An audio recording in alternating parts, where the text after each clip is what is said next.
Okay. So again, thank you everyone for coming. If I could just ask that everybody mute yourself before we start, please mute. And then when we have the Q&A, Siders, will it be okay to do Q&A at the end? Or would you rather have it during? It's fine, but if you want to put comments in the chat, I'll keep an eye on it throughout. Okay, so we'll save kind of the Q&A for the end, but if you have questions in the interim, please feel free to put them into the chat box. So you can unmute yourself when we do the Q&A at the end of the seminar presentation. I want to thank our seminar speaker, Dr. A.R. Siders, for joining us today. Thank you so much for joining us. And Siders is an assistant professor at the Disaster Research Center, Biden School of Public Policy and Administration, and Department of Geography and Spatial Sciences at the University of Delaware.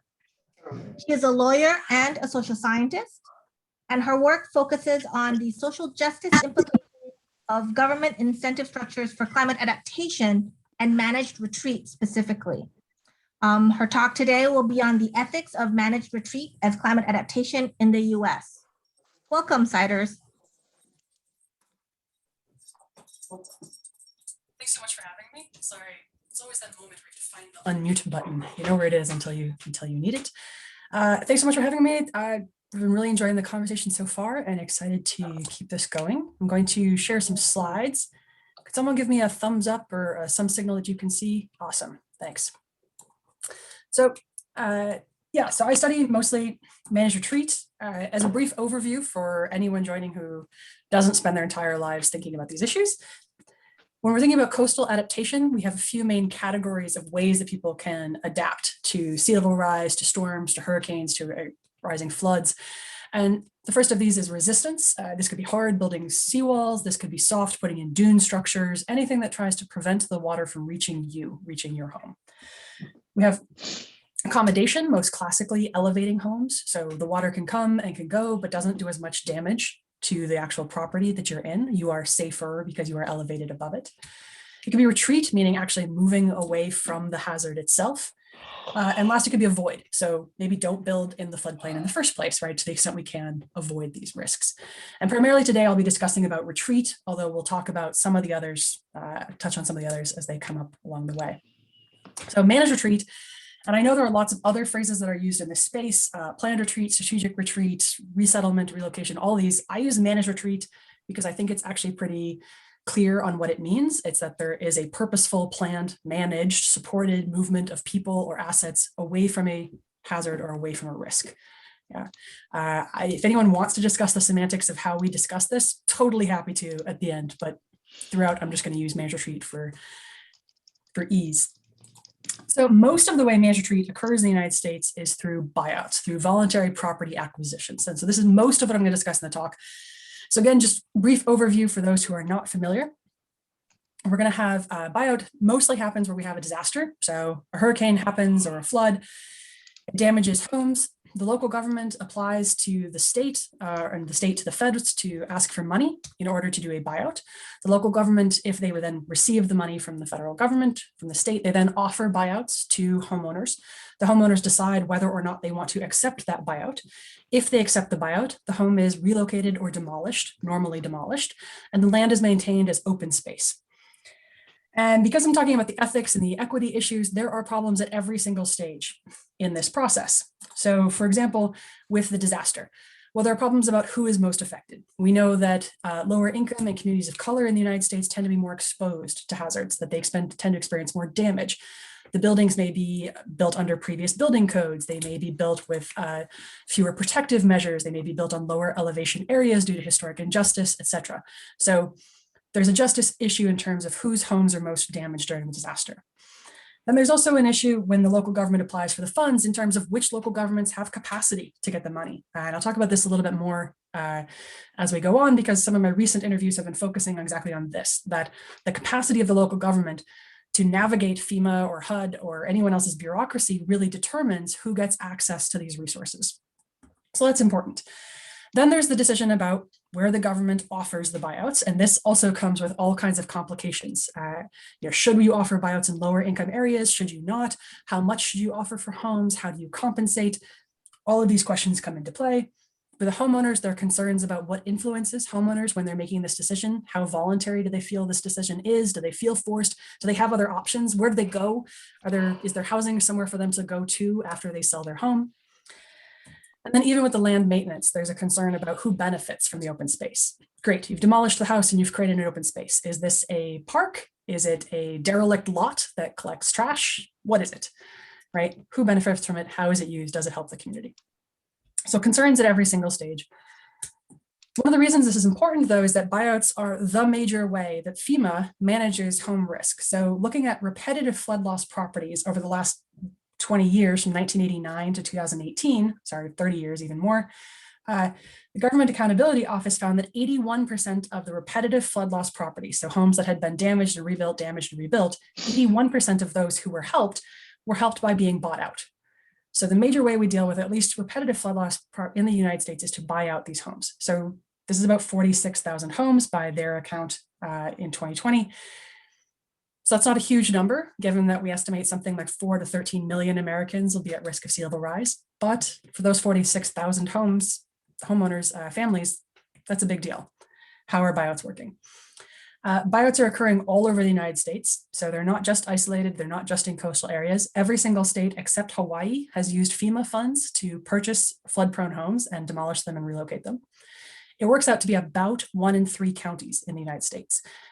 So it's actually fairly widespread experience. As you can see, a lot more clustered in the Midwest and in the East along these river floods. There's some temporal change here. We see more of the buyouts in the Midwest over the 90s, major riverine floods, and then more recently, more buyouts on the East Coast due to major hurricane disasters. But national experience with this. So this isn't something new. It's not something that happens at a minor scale. Questions I often get, right? Why do we talk about managed retreat now? And the biggest thing is that people need options. You see headlines like this coming out of Houston after Hurricane Harvey, right? Brutal choices, sell at home or at loss, or face new floods. And increasingly, these are the options people face. They have difficulty after disasters selling their home, right? It's obvious to everyone that this home is now in a flood-prone area, that it's at danger. What do you do? Who do you sell that to? Can you sell it? Do you have to sell it at a loss? If you stay, what happens? This family has a particularly heartbreaking story because the parents want to move partly because their kids are experiencing PTSD. They cry every time it rains because they're so scared that it's going to be like the hurricane all over again. And they want to move out, but they can't afford to move out unless they can get government help to get a buyout. So one of the reasons we need buyouts is for families like this who want to move out and who need government assistance because they can't find the solutions they need on the market. Even worse, some families choose to leave anyway. So this is a home that was abandoned after Katrina. A decade after Katrina, New Orleans had 40,000 abandoned properties throughout the city. Not all of those were abandoned because of Katrina, but they create a real problem, right? They create a problem for the homeowners who had to walk away from one of the largest economic assets in their lives. They create a problem for the neighbors who have to deal with a deteriorating property, for the city who doesn't own the property and so has to figure out how to maintain it, has to try to track that owner down, has to try to do something with this property. And so another reason we need buyouts is, again, to give people options, right? People who are going to walk away from homes like this, how can we instead give them a mechanism to do something useful with the land to help the community rather than letting these abandoned homes pile up like this? It's also a problem because an estimated 5 to 10% of government subsidized public housing is located in the floodplain. This means that there are 500,000 Americans who are living in public housing inside the floodplain and who probably need help getting out. Maybe not, but we should be giving them better options, right? So how do we think about buyouts? How do we think about relocation as a way to give people better options? And one of the reasons we don't rely on the market for this, that we need government intervention, is that disclosing flood risk is a real problem. This is a report done by the Natural Resources Defense Council and the Sabin Center for Climate Change Law at Columbia.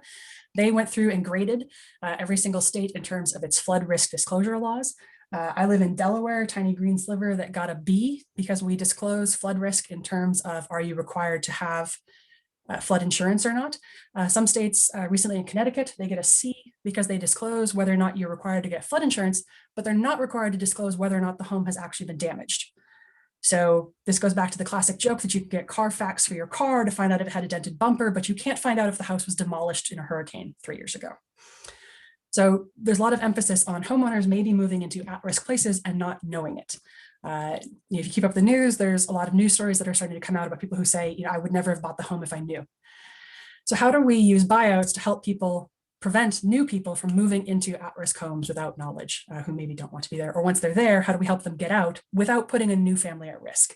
Because if they just turn around and sell to another family, they're just putting another family at the same risk that they themselves don't want to undertake.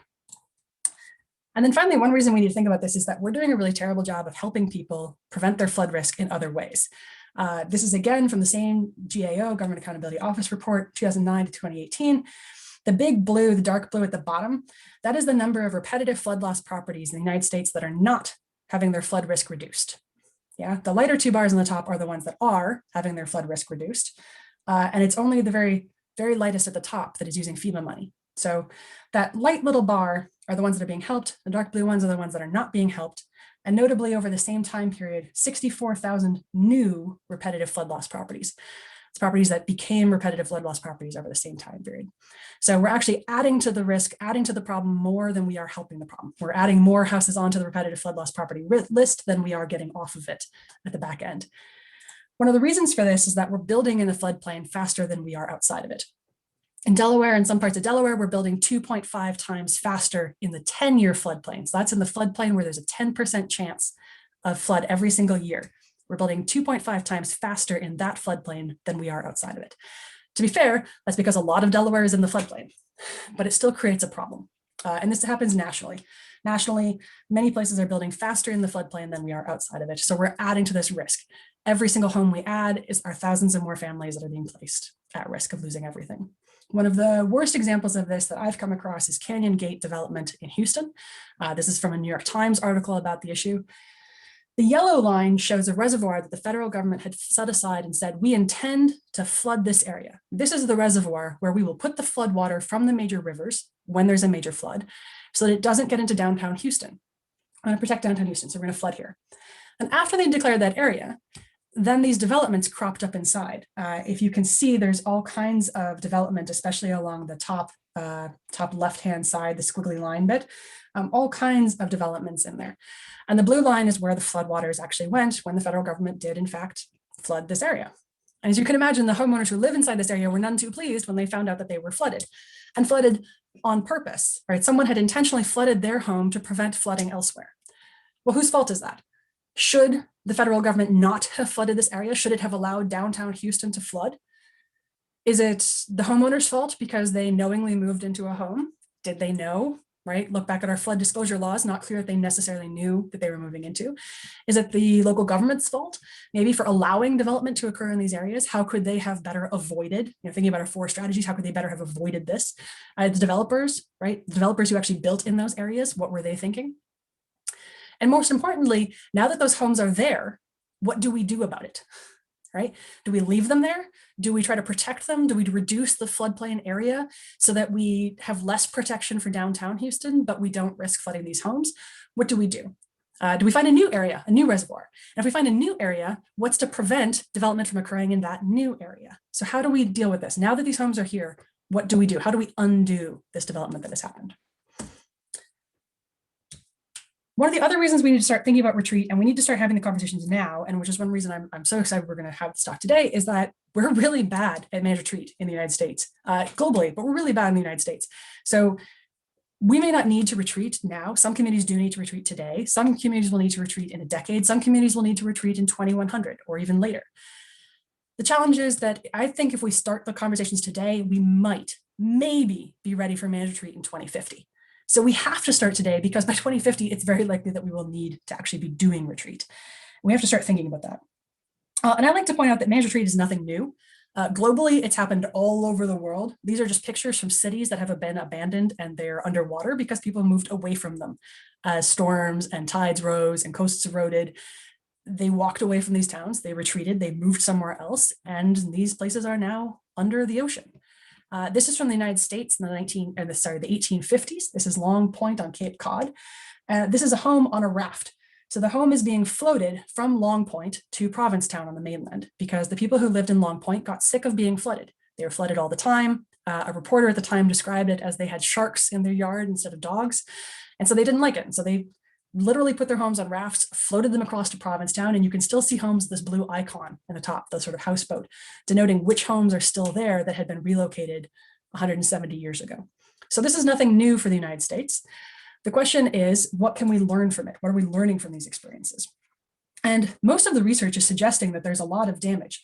That managed retreat, when we do these kinds of buyouts, we experience public health issues, we have social isolation from people who are moving, they can be politically costly, they can be losing tax-based revenue, they can be unequitable, they can exacerbate racial inequalities or wealth inequalities, they can be really problematic.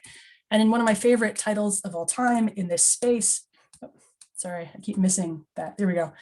Historical assessment of home buyout policy, are we learning or just failing, right? And the spoiler alert is we're not learning. We are replicating buyouts over and over and over again with no evidence they find of improvement over time. So buyouts are occurring all across the country and they're occurring for many, many decades, and there's no evidence that they are improving or that we are experiencing better outcomes now than we were decades ago. This is again why I think we need to start talking now about policies we might want to implement in 2050, because if we have started in 1990, 1989 is when FEMA started running these major programs, and we've been running them for the last 30 years without learning anything, I think we might need at least another 30 years in order to actually learn something and do better. So that's the hope.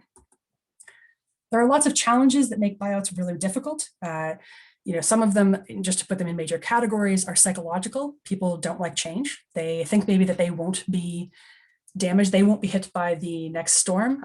Americans in particular tend to think, oh, sea level rise will happen, but it will happen somewhere else.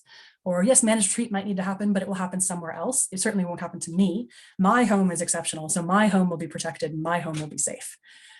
We are very strong attachments to place. People live where they live for a variety of really important reasons, and it's difficult to change that calculation and to try and make them think about living somewhere else.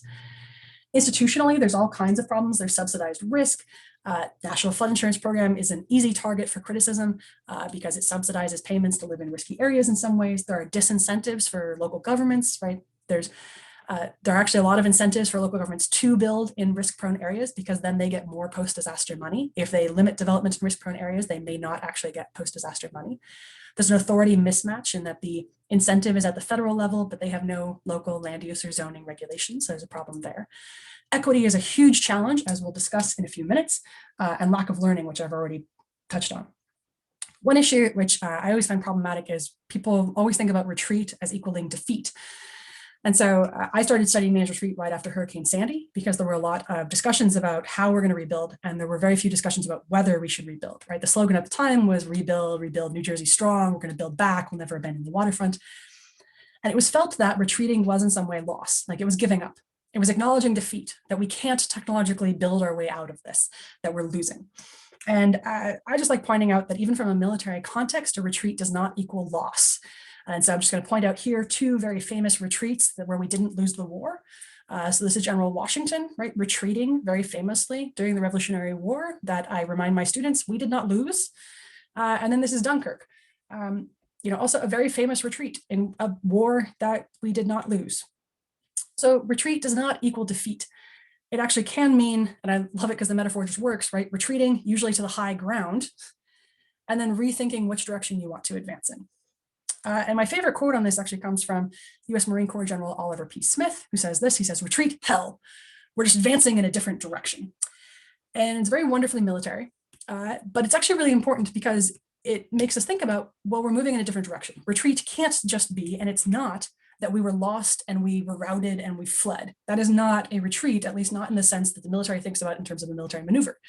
A strategic, a managed retreat is actually a maneuver in which you very consciously, in a very managed, very organized way, advance backwards or advance in a new direction. And so what we have to think about for retreat is what is the direction in which we are.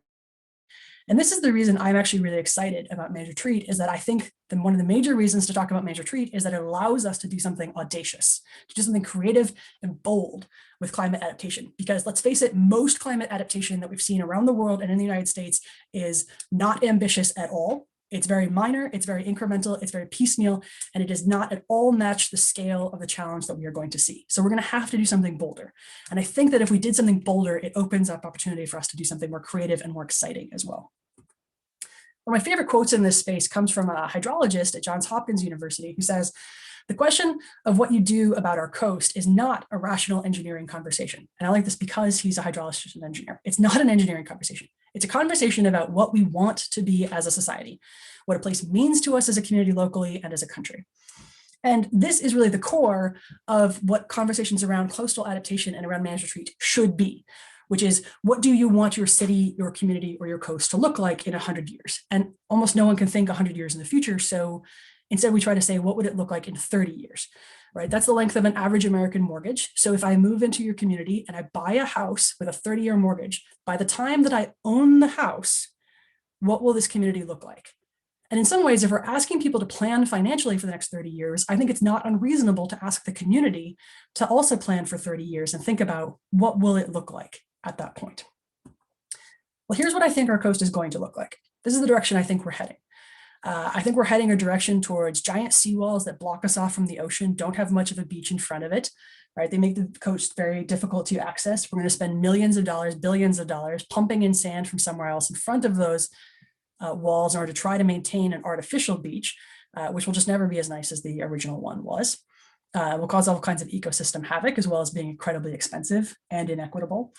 I think we'll end up with places like Dauphin, Alabama, where we continue to see more homes that are elevated so high that they have problems for people who have mobility access or for communities who want to be able to visit their neighbors easily.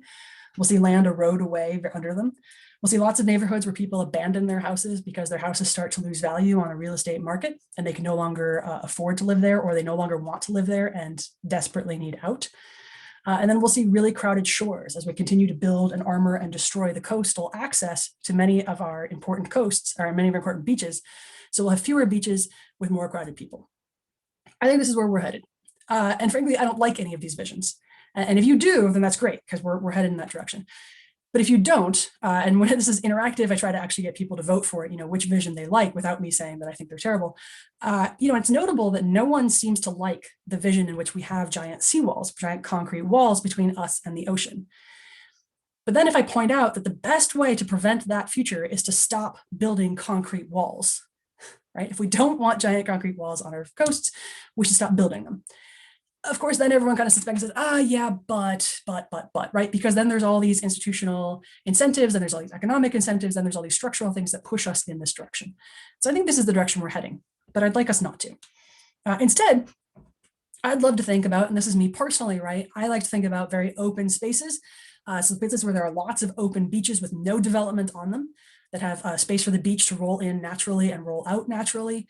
And then some technological solutions. I love some of the stuff that's coming out in the architecture. I know it gets a lot of pushback, and I won't argue for any of these particularly, but I love this idea of more sustainable, dense cities that incorporate a lot of nature and a lot of green space.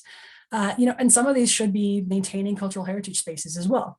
So I throw these just up as a few visions, not suggesting that these are the only range of visions, but I throw them up as alternatives to the potential, to the way that we are heading right now.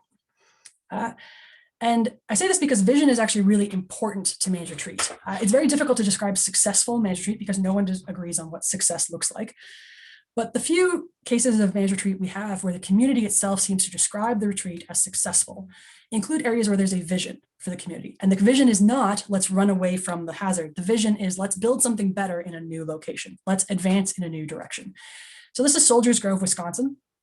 Sorry to anyone who's heard me present before, you've seen all these examples, but this is Soldiers Grove, Wisconsin. They moved in the late 70s, early 80s, away from the flooding Kickapoo River, and they relocated their business district. And when they did that, they decided that their entire business district would be solar.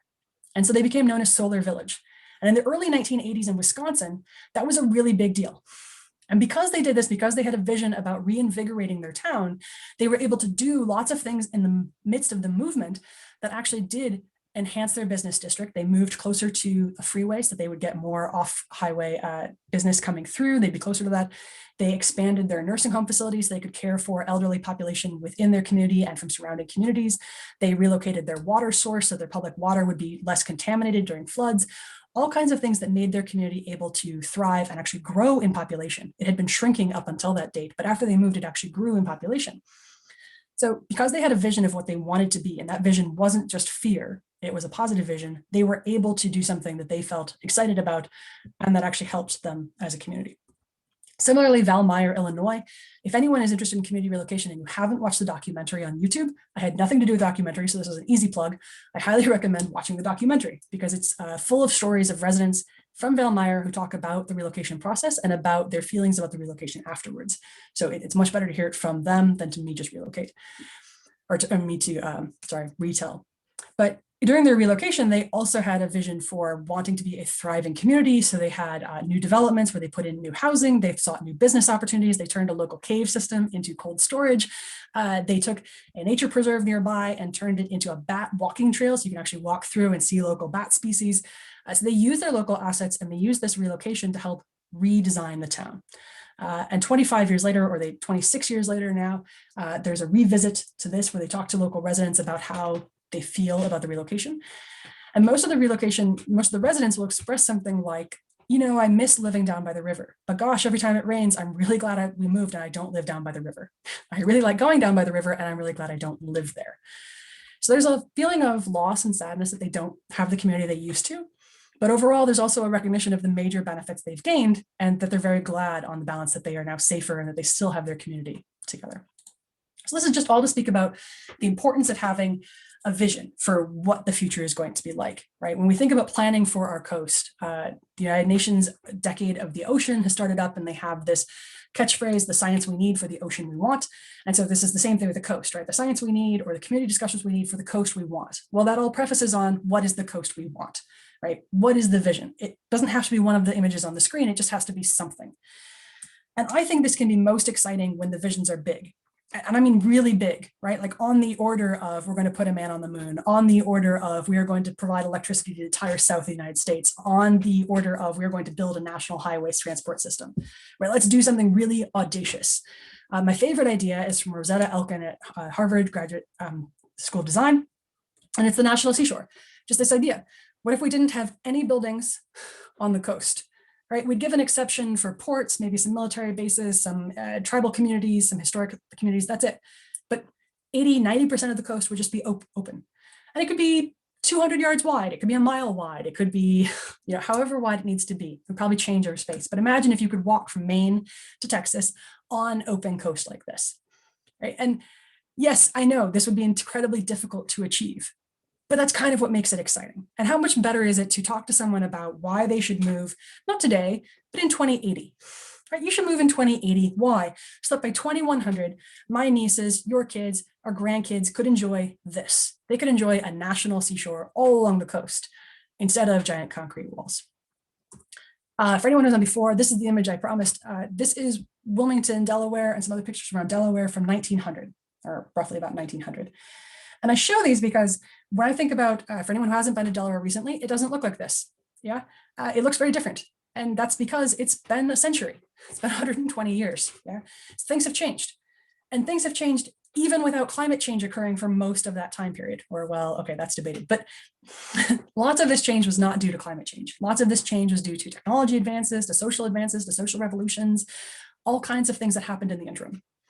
Over the next 120 years, it is likely that we'll experience at least this amount of change, if not more. So the future we should be fighting for is not exactly what we see on the coast today. It should be for something different. And when we think about what those things are that look different in the future, it's very possible that they will require us to undo much of what exists today, the same way that us getting from 1900 to today has involved us demolishing or relocating or moving a lot of what was there in 1900. The same way we have made changes since 1900, we will have to make changes into the future. And what we get to do is we get to choose to be mindful about how we make those changes and which changes we make. We do not get to make the choice of having no change. That is not an option. So this is an area where we could go into for forever. So how do we retreat ethically, equitably, justly? You can throw in your term. Again, this is an area where we can happily discuss semantics of equity versus justice versus equality, fine. I will use fairness or justice for most of this. There's equity. The spoiler is that no one knows. Everyone has very, very different opinions on how they define those terms. Everyone has very, very different opinions on what those look like in a managed retreat context. No one agrees. And very few people even agree in the same context as what these look like. So when we look at retreat, where it's happened all over the United States, we ran a statistical analysis looking at where it has happened and where it hasn't, where these buyouts have occurred and where they haven't. And we find that communities that have done buyouts, so counties that have done buyouts, tend to be wealthier and they tend to be denser. And the reason we think this is, and this is being borne out in interviews that I'm doing right now with local administrators, is that the counties that are able to do buyouts, they have more money. They can hire consultants who are experts in the buyout process and can navigate it, or they have more staff because they are able to pay for more staff, more experienced staff who stay on permanent basis rather than the temporary staff that's funded by FEMA in post-disaster context. So they have more expertise. They're able to get more money out of FEMA because they have more money. And so it becomes this problem of the people with the most tend to get the most. And this is a problem not just in buyouts, it's in all kinds of post-disaster funding because of the way our system is structured. But once a county gets the money, then which homes and which neighborhoods within a county do they purchase or do they offer to purchase? And so we look at where the homes are purchased, and we find that most buyouts occur in zip codes. ZCTA is the zip code area. Within a county, they occur in areas that are less dense and that have lower income. And this isn't a perfect example, but I use it because it illustrates the point. In New York, if New York City gets money for a buyout, they don't buy out Manhattan, they buy out Staten Island, right? It's lower density, the homes are less valuable, that's where you do the buyout. It doesn't quite work because the state ran that program rather than the city, but that's the general idea, right? Buy out Staten Island, not Manhattan. So here's the big question. Is that bad? Is that unfair? Is that unjust? Is that inequitable? Is that wrong? And we don't know. People have lots of varying opinions on this. There's a lot of outcry. This is the sort of infamous big green dot map from post-New Orleans or post-Katrina in New Orleans. There was a proposal to not rebuild in some of the most vulnerable areas. They said, look, these areas are so damaged and so at risk, we should not rebuild in them. And they said, look, we won't rebuild there. And one of the challenges is if you don't rebuild in those neighborhoods, it means that you would end up having to rehouse 60 to 80% of the African-American population. That's a huge problem. But is that bad? And there's a lot of outcry. NPR did an analysis on the buyouts, and they said that they find that white communities have disproportionately received more buyouts, and that this is unfair because money is doled out not to those who need it most, but to those whose property is worth more. Elizabeth Marino wrote a paper about ethnocentrism and about how Native American and tribal communities are not receiving enough buyout money because they have different communal property concepts and because of the way this property is structured. So there's clearly a perception that wealthy white neighborhoods getting buyouts is a problem, but there's also a perception that low-income communities of color getting buyouts is a problem. So how do we think about what's fair and what's not fair? And there's lots of here to dig into, but I'm going to dig into one of my favorite responses, which is that the community should decide. So great, the community should decide. Okay, well, one challenge with this is that we have more people who want buyouts in the United States than we have money to do buyouts at the moment. There's not enough money. So every place I've talked to about buyouts has a waiting list of properties who want to be bought out and who have not yet been able to be bought out because they don't have enough money, the local government. So this raises challenges. The government is still going to have to decide which homes get prioritized or not. So even if the community has decided that they want buyouts, they're still going to have to make a decision somewhere else in terms of will they get the funding or not. Fine, even if there's more money, then we still have to talk about, well, great, the community is going to decide, let's wait for grassroots support for buyouts. One of the challenges with grassroots supports is that it presumes, or it creates a system in which the communities who have more voice and are more organized into a grassroots organization are more likely to get funding. So for example, this is Staten Island after Hurricane Sandy. We have two communities, both of them applied for buyouts and one community received them and one community didn't. Why? Well, it's not entirely clear, but based on some case studies done up there, not by me, but from the literature, the suggestion seems to be that Oakwood Beach received buyouts partly because residents in the neighborhood had contacts in the state Senate, and they literally called up their state senators and said, hey, Bob, give us a buyout. And so they received a buyout. They'd gone to the city and the city had rejected them as getting a buyout. And so then they went beyond the city to the state to request these buyouts. So great, the community wanted it. But what happens to all those other communities who wanted buyouts but weren't as organized, didn't have that political clout, didn't have that voice? When we say the community should decide, we also have to have a process for communities to make their voice heard easily that doesn't require them to have extreme political voice or extreme power. Even if we get past that, then we have to ask, how do we define the community, right? This is a real challenging one. How do we decide who the community is? And there's a picture here of Ile de Jean Charles. It's one of the most probably infamous relocations in the United States right now and most reported on. And I think it's a really great illustration of how difficult it is to define the community. There's a tribe living on an island. But there's a challenge in that who should get to decide about the tribe's relocation off the island? Should it be everyone who lives on the island, including the one guy who's not part of the tribe? Should it be everyone in the tribe, including the people who don't live on the island? Right? How do we draw that Venn diagram? Should it be the Huma Nation, a different tribal in the area, who also claims that they have historic ties to the island, even though they don't live there anymore, right? So who do we define in community actually becomes really important in terms of how those decisions are made. And then what do we do when there's conflict? How do we do when people disagree on this? It was recently pointed out to me, even at the household level, so at the household level, women tend to be more supportive of relocating than men do. So within a household, who has the power, right? Is it the woman or is it the man who's probably paid more and probably has a more high paying job just based on gender inequality in our country, right? How do we think about how that household is making a decision? And is everyone in the household equally supportive of the decision? Similarly with a community, right, scaled up, is everyone in the community equally supportive? How do we decide? Is it unanimity? Is it 51%? What do we do about the 49% who didn't agree with the decision one way or another? Right? What happens to them? I like this quote from National Public Radio. This is a community in Ellicott City, Maryland, where there was a discussion about whether or not they should have buyouts. And two women who used to be very good friends, one of them opposes buyouts because she says, we're a historic town. You walk through these, the village, you see these historic homes. And this is a place that's worth sticking around for. That's what she concludes. And her neighbor, who's very supportive of buyouts, says, if you pretend that human lives are worth less than historic buildings, you're a despicable person. And I don't have any bones about saying that. You're absolutely despicable. And she actually didn't have any bones about saying that to National Public Radio, right, on record about her neighbor. So these two women, according to the story, are no longer great friends. So even if we say the community decides, we have to have a mechanism in place to deal with this kind of dissent, because there often is dissent and it can often become very rancorous. And one of the reasons it becomes rancorous is we start thinking about the consequences for the people who stay behind. One reason to oppose buyouts in Ellicott City is that if half the town moves away, the half of the town that is left still has to pay property taxes. They still need to maintain the school. They still need to maintain the roads. They still have to pay for all of those services, but they now have fewer homes feeding into that tax base, and they have fewer people who are paying into that tax base. So it can actually place more of a burden on the people who stay. What do we do about that? How should the people who are leaving, how should the process to help people leave think about the consequences for the people who stay behind? On the flip side, people who stay behind, right, can also be taking resources from elsewhere in the state or from other pots of money. And so how do we think about that, the consequences?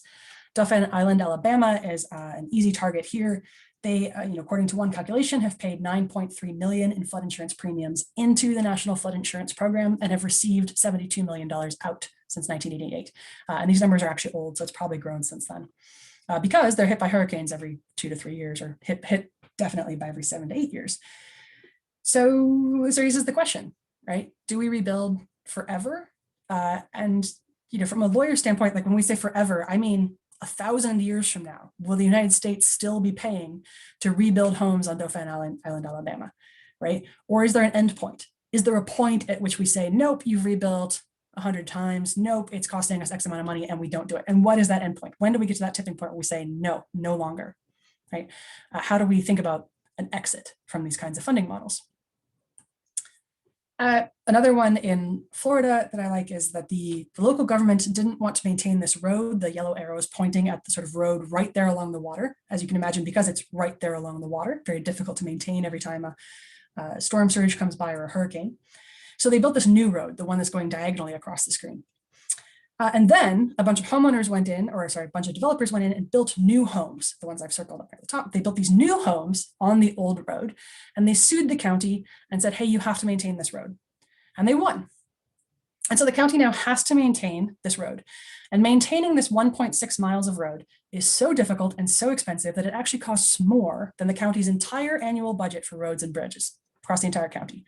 So is it fair to say that the county should have to maintain this road at the expense of what? Not doing all the other roads? It also has to do all the other roads. So we should maintain this road. So we should raise taxes on everyone in the county in order to maintain this one road, right? I mean, how do we think about who pays to maintain that road and what the trade-offs are for not maintaining that road? And again, do we do this forever, right? Does there come a point where we say, you built that house recently, maybe, right? Like, should new homes that are built in 2020, new homes that are built in 2030, right? Does there come a point where we say, no, even if the laws didn't require disclosure that there was flood risk here or require that this was a problem, you should have known, like you should have been on notice. And all of this is coming down to say that all of these things feed into equity in a very complicated way. This is my flowchart of thinking about justice in buyouts.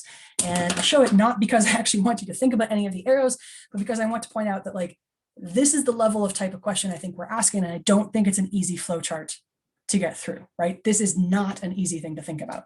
We have to think about distributive justice, how the outcomes are distributed. We have to think about procedure, who's getting a voice. We have to think about recognizing historic injustices. We have to think about how we help people and think about their well-being after the fact.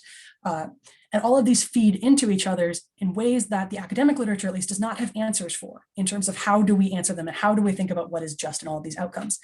And that local practitioners have come up with a number of answers to, but their answers are often diametrically opposed. So some of the projects I'm most excited about are one we're doing right now is we're starting to talk to experts in this area, practitioners and academics, thinking about how they think about equity, right? How they think about how to solve these problems and the multiple ways that we can go about addressing equity and the different issues. All right, so overall takeaways, retreat is very, very difficult for a million reasons. It's doubly hard to do it in a fair or a just way. But it's going to be necessary in some places. Like we're going to have to retreat in a few places at least, and probably in very many places. And at that point, I think retreat actually can be an opportunity. This is legitimately a place that I am optimistic about. A lot of my work is very pessimistic because, you know, I'm looking at the future where I think we're headed, but I think we have the opportunity to do something really better. And when I think about lessons learned from the buyout literature, these are the ones I come up with. That buyouts and managed retreat need to have a vision. It needs to be advancing in a new and a positive direction. So not we're helping you just get away from a risk and that's it. That can't be the end of the story. It has to be, we built amazing new affordable housing near a great school, something that attracts people to move away from that risk. We need to start thinking about our pull as well as our push away from the ocean.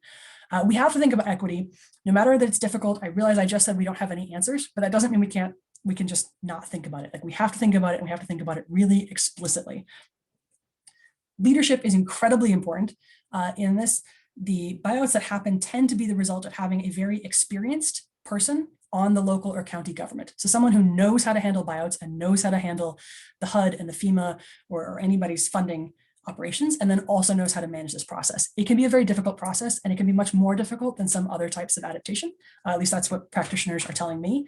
And so leadership and expertise are incredibly important here. Yes, question about going back to the equity flowchart. We can absolutely go back to it if people want to in depth. I just didn't want to spend too much time walking through all the nuances, so we can think about that. And then the last piece here is to plan. Like, you know, I think this fits in with vision, but planning is a process as well as an outcome. So it's not just having the plan, it's also having the participatory process, one that's very transparent. Buyouts are often done without a lot of transparency, and this breeds lack of trust in the buyout process. So making them as transparent as possible so everyone understands why decisions are made. Even if people don't agree on whether a decision is right or wrong, knowing what the decision is seems to be better than leaving it clouded in mystery. And then the last one is being creative. There are some people doing some really awesome things in the buyout space. I was just speaking to an individual who they created a whole jobs program.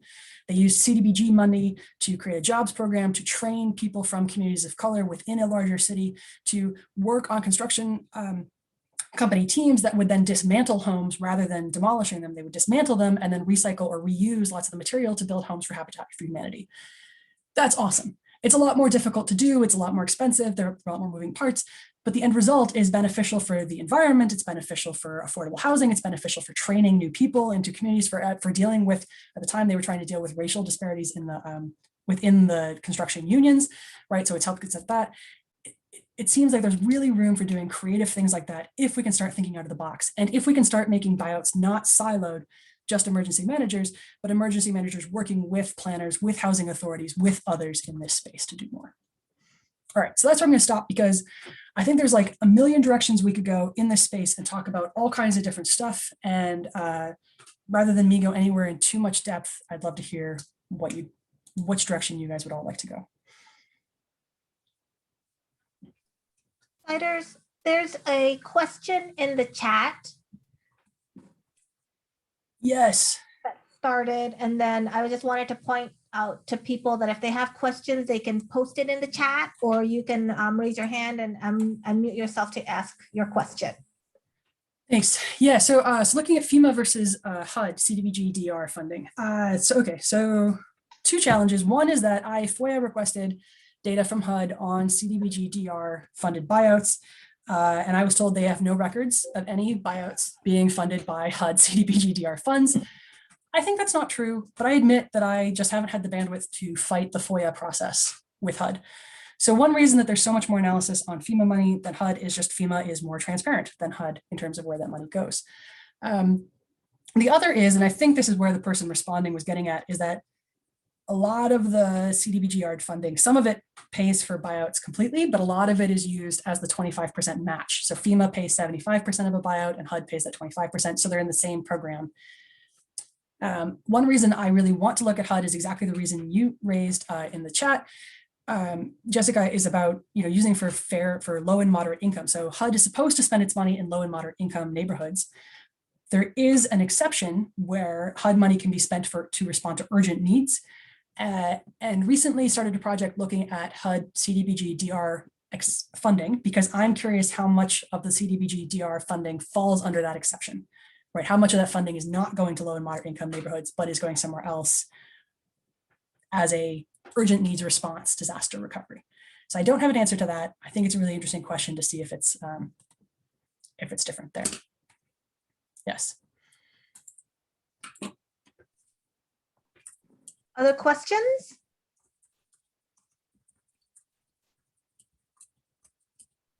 Catherine, go ahead and unmute yourself and you can ask your question. Hi, thanks so much for the talk. I didn't think I was able to chat this. I'm curious if there are property rights that are less than a buyout that could be useful. So like there was a headline this week that said, I think it was in San Francisco Bay, that the city is thinking about buying places on the ocean and then renting them out until they can never be, until they have to be destroyed. But I was thinking in our neighborhood, like there's a road that's definitely going to be underwater soon. So it seems like it would be less expensive now to give the homeowners on that road some sort of future right to access a road through their adjoining neighbors' lots. Like it would be cheaper to buy that right and have it come to fruition in 2050 than to wait to 2050, and have to work it out then. And so I was wondering if you've thought about property rights at all. Yeah, no, that's a really interesting example about it. I haven't seen anyone do that in a futuristic way. So I've seen people do it exactly what you're describing of, well, we're going to not maintain this road, so we'll buy an easement, for access through some other property, or we'll buy the property outright. I think that's a fascinating idea in terms of, can you do it in the future? The buyout and leaseback, which is what I think you're seeing in California. Yeah, there was some just news coverage of, at least there's a bill proposing to be able to do this. I think it's a really interesting idea. There's a similar idea, which is that you buy the property from the homeowner and then you let them live there for the rest of their lives. So that one's called a life estate. But the idea is that they can't sell it to anyone else, right? They get to live there and then no one else does. So they're the last owner. And the same thing with the rentals. It's a wonderful idea because many of these properties have value right now, right? They're valuable real estate. They are helpful. People are there and they're living there connected. It speaks to that idea of, we want an end date.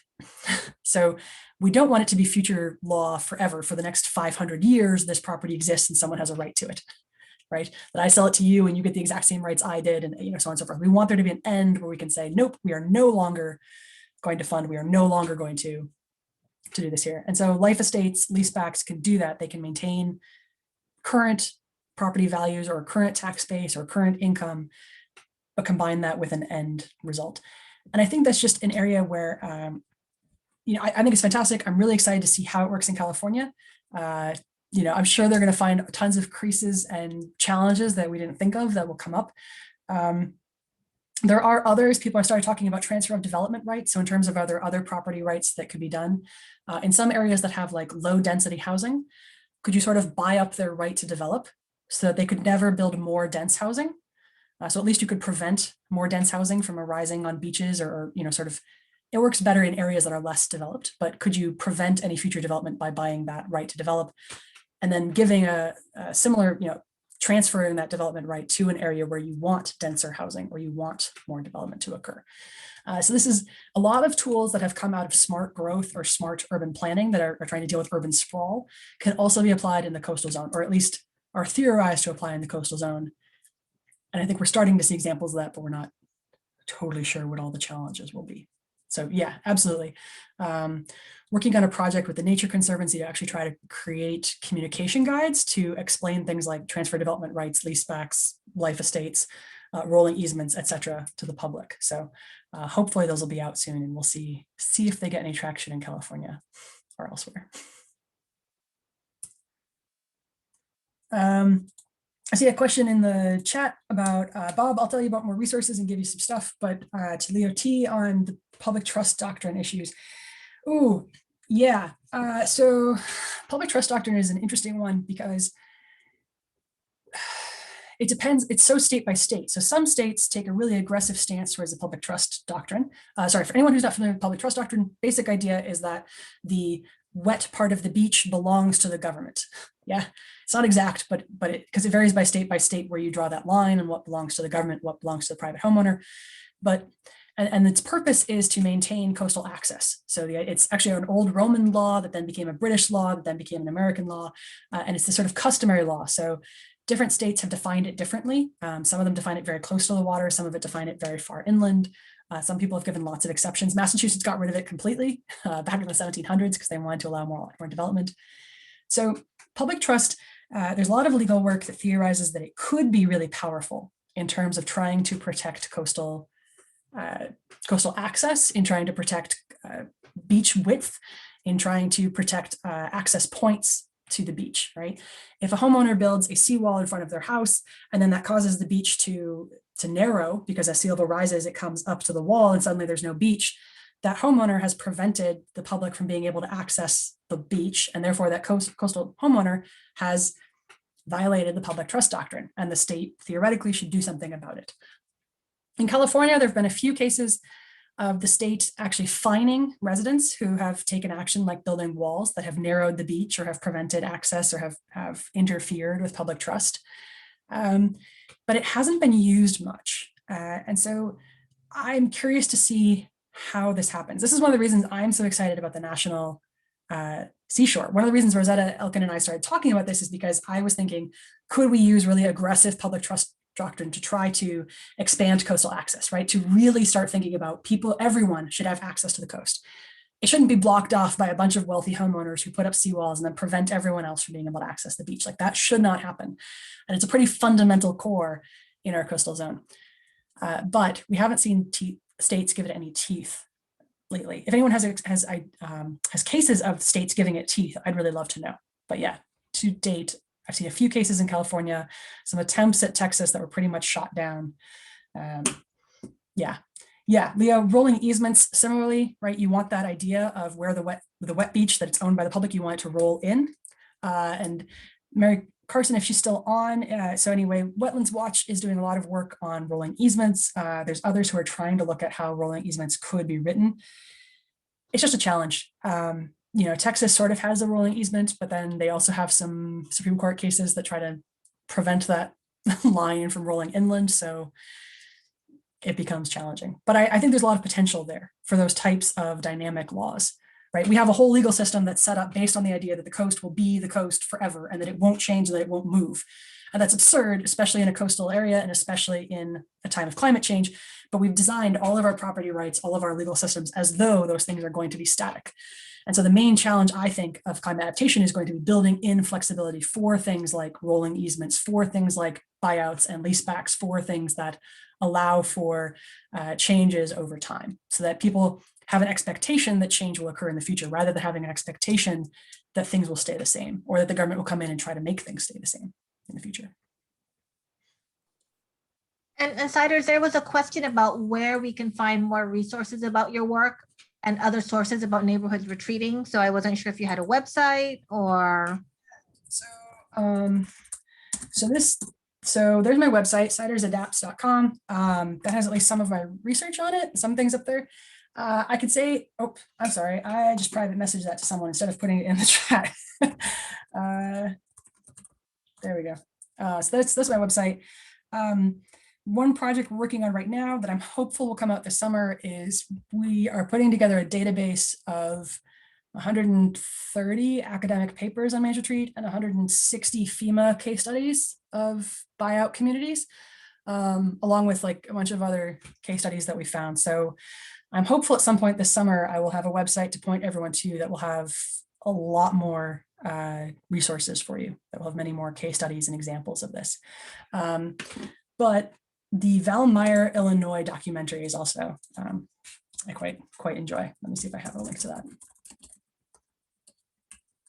Any other questions while I link hunt? Any other questions?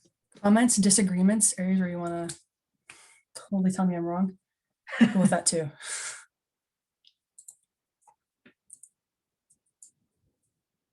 Comments? Yeah, I actually have a little comment. I guess it's kind of a question. So why haven't people done things kind of like modular homes that you can move like to and from, back and forth, so that maybe like during the summer, people want to be closer to the beach, we can move these homes closer. And then during times of storms, we can move them away. I don't know. There has to be more options. So actually I saw 2 students at the Graduate School of Design at Harvard present on exactly that.